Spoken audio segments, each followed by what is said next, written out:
അതുപോലെ തന്നെ ദക്ഷിണാഫ്രിക്കയുടെ കാര്യത്തിൽ ഒരു ഹോപ്പുമില്ല. കഴിഞ്ഞ ടെസ്റ്റ് ലോക ചാമ്പ്യൻഷിപ്പ് അവർ ജയിച്ചപ്പോൾ ആ ടീം മാറി, അവരുടെ ചോക്കേഴ്സ് എന്നുള്ള ചീത്തപ്പേരൊക്കെ തന്നെ മാറ്റി എന്നാണ് നമ്മളെല്ലാവരും കരുതിയത്.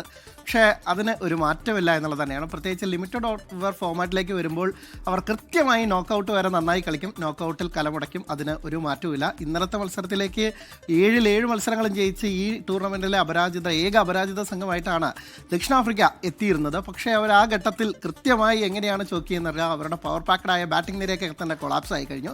എന്തായാലും ദക്ഷിണാഫ്രിക്കൻ ആരാധകർക്ക് നിരാശയാണ്. പക്ഷേ നമ്മൾ ഇന്ത്യൻ ആരാധകർ അല്ലെങ്കിൽ ഇന്ത്യയിലുള്ള ആളുകളൊക്കെ തന്നെ വളരെ ആകാംക്ഷയോടെ കാത്തിരിക്കുന്നത് ഇന്ത്യക്ക് തുടർച്ചയായ 2ാം ഫൈനൽ കളിക്കാനാകുമോ എന്നുള്ളതാണ്. ദക്ഷിണാഫ്രിക്കയ്ക്ക് സാധിച്ചില്ല, കാരണം ദക്ഷിണാഫ്രിക്ക കഴിഞ്ഞ അവിടുത്തെ ഫൈനലിസ്റ്റുകളായിരുന്നു, അവർക്ക് തുടർച്ചയായ 2 ഫൈനൽ കളിക്കാൻ സാധിച്ചില്ല.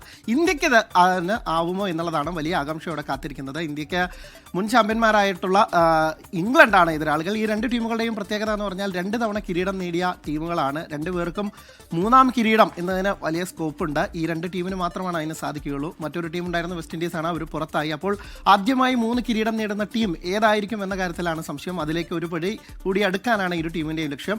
ഇന്ത്യയെ സംബന്ധിച്ചിടത്തോളം വളരെ സ്ട്രോങ് ആയി വന്ന് ഈ ടൂർണമെൻറ്റിൽ എങ്ങനെയൊക്കെയോ കടന്നുകൂടി എന്ന് വേണമെങ്കിൽ പറയാം. കാരണം നമ്പർ 1 ടീമായിട്ട് പോലും ഇന്ത്യക്ക് അതിൻ്റെ ഒരു പ്രകടനം കളിക്കളത്തിൽ കാണാൻ സാധിച്ചില്ല. തുടർച്ചയായി ഏതെങ്കിലും ഒക്കെ തന്നെ താരത്തിൻ്റെ ഒറ്റയാൾ പ്രകടനം കൊണ്ട് മാത്രമാണ് നമ്മൾ കടന്നുകൂടിയതുള്ളത്. അതിൽ നമ്മുടെ സഞ്ജു സാംസന്റെ പ്രകടനമാണ് കഴിഞ്ഞ തവണ ഏറ്റവും നിർണായകമായത്. സഞ്ജുവിൻ്റെ ലൈഫിൽ ഏറ്റവും ബെസ്റ്റ് ഇന്നിങ്സുമായി സഞ്ജു കത്തിക്കയറിയപ്പോൾ നമ്മളങ്ങനെ ഒരു ഡു ഓർ ഡോയും മാച്ചും ജയിച്ച് നമ്മളങ്ങനെ മുംബൈയിൽ എത്തിയിരിക്കുക.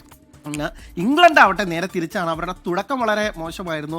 നേപ്പാളിനെതിരെ അവർ കഷ്ടിച്ചാണ് ജയിച്ചു കയറിയത്. ഒപ്പം തന്നെ അടുത്ത മത്സരത്തിൽ വെസ്റ്റ് ഇൻഡീസിനോട് തോൽക്കുന്നു. പക്ഷേ സൂപ്പർ 8ലേക്ക് വന്നപ്പോൾ ഇംഗ്ലണ്ട് വൻ കളിയാണ്. പ്രത്യേകിച്ച് അവരുടെ വിൽ ജാക്സ് ഒക്കെ തന്നെ വമ്പൻ പ്രകടനം, ഓൾറൗണ്ട് പ്രകടനം, അവരുടെ ക്യാപ്റ്റൻ ഹാരി ബ്രൂക്കിൻ്റെ ഒക്കെ തന്നെ അത്യുഗ്ര ബാറ്റിംഗ് ആണ്. അപ്പോൾ ഇന്ത്യക്ക് ഇംഗ്ലണ്ടിനെ എഴുതിത്തള്ളാനാവില്ല എന്നുള്ളതാണ് ഏറ്റവും വലിയ കാര്യം. എന്തായാലും ഒരു ഉശിരൻ പോരാട്ടം തന്നെയാണ് നമ്മൾ ഇന്ന് മുംബൈ വാങ്കഡയിൽ പ്രതീക്ഷിക്കുന്നത്.